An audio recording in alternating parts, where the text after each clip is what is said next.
La mort dans l'ombre du pouvoir en Ouganda sous Idi Amin.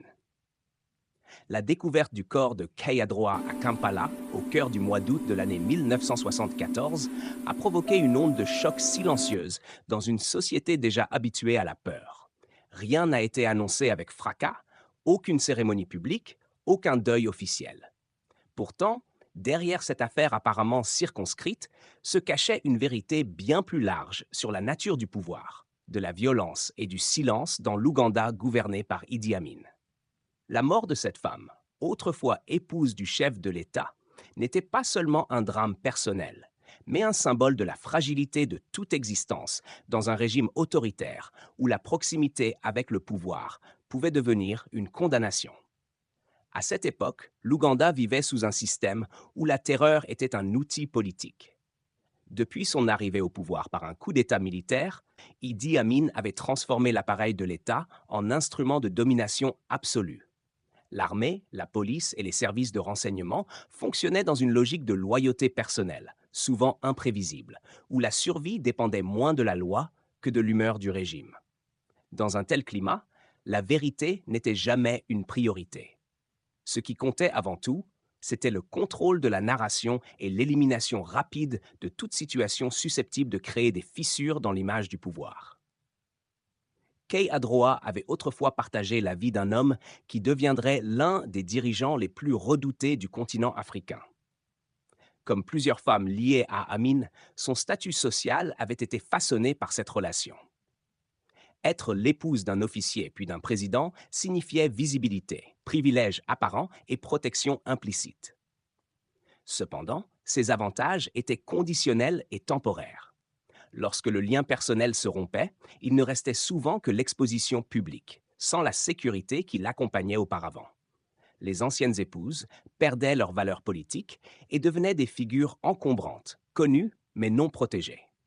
La découverte de son corps dans le coffre d'une voiture appartenant à un médecin décédé la veille ajouta une dimension troublante à l'affaire. Les autorités parlèrent rapidement d'un enchaînement tragique d'événements, suggérant une responsabilité individuelle et évitant toute implication plus large. Le médecin, selon la version officielle, se serait donné la mort après avoir été confronté à une situation qu'il ne pouvait gérer. Dans l'Ouganda de cette période, ce type d'explication était fréquent. Les décès attribués à des causes personnelles servaient souvent à refermer des dossiers délicats sans attirer l'attention sur les mécanismes profonds de la peur et de la contrainte. Le rôle des professionnels de santé sous le régime d'Idi Amin était particulièrement complexe. Ils exerçaient leur métier dans un environnement marqué par la surveillance, la pénurie et l'arbitraire.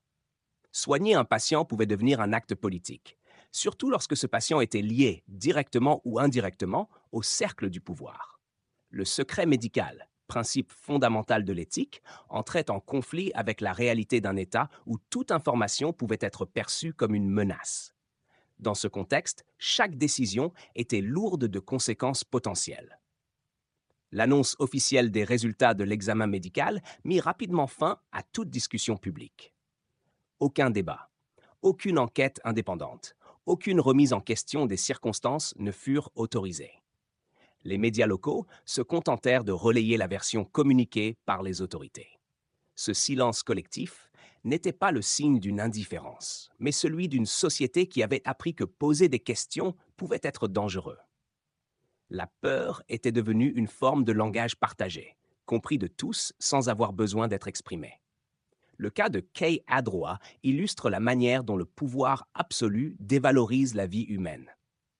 Son passé d'épouse présidentielle n'a pas entraîné de traitement particulier, ni de reconnaissance officielle de sa mort. Elle fut réduite à un problème administratif à résoudre discrètement. Ce traitement envoyait un message clair à la population. Si une personne autrefois proche du chef de l'État pouvait disparaître sans explication approfondie, alors personne n'était véritablement à l'abri. Ce drame s'inscrit dans un ensemble plus large de morts suspectes survenues durant les années du régime.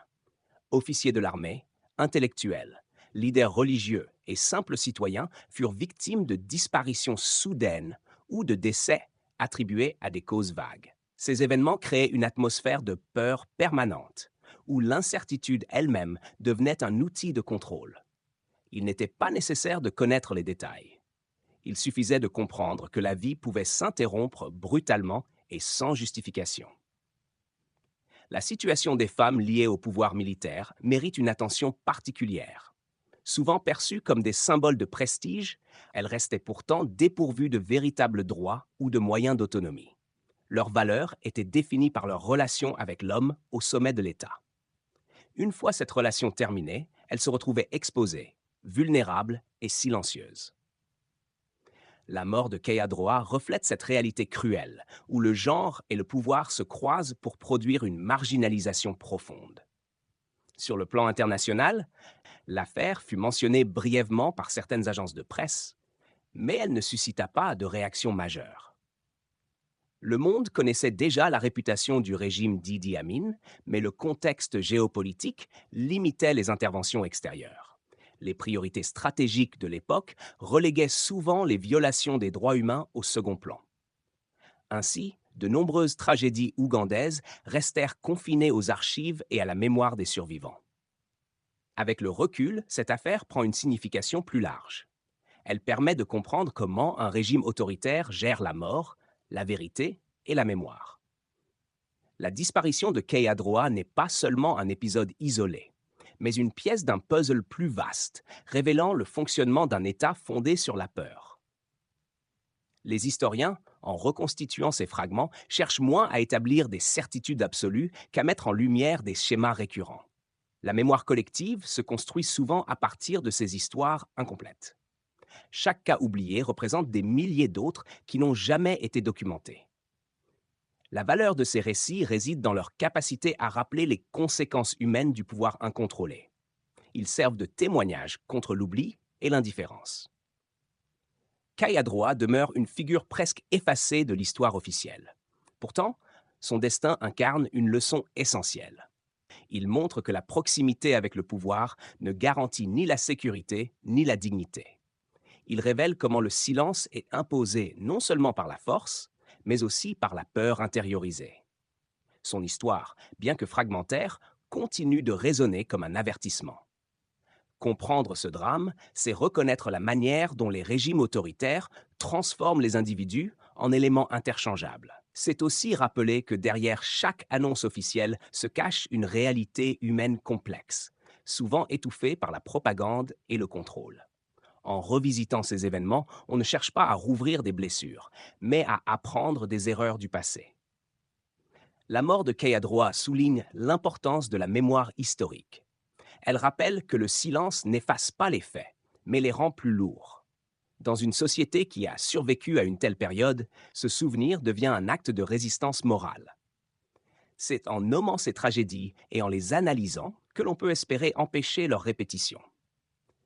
Ainsi, cette histoire dépasse largement le cadre d'un fait divers. Elle offre une réflexion profonde sur le pouvoir, la peur et la fragilité humaine. Elle invite à interroger la responsabilité des institutions, le rôle de la société et la nécessité de préserver la dignité humaine, même dans les contextes les plus sombres. Elle se termine sans réponse définitive, mais avec une certitude durable. Les vies effacées par la tyrannie continuent de parler à travers l'histoire, tant que quelqu'un accepte de les écouter.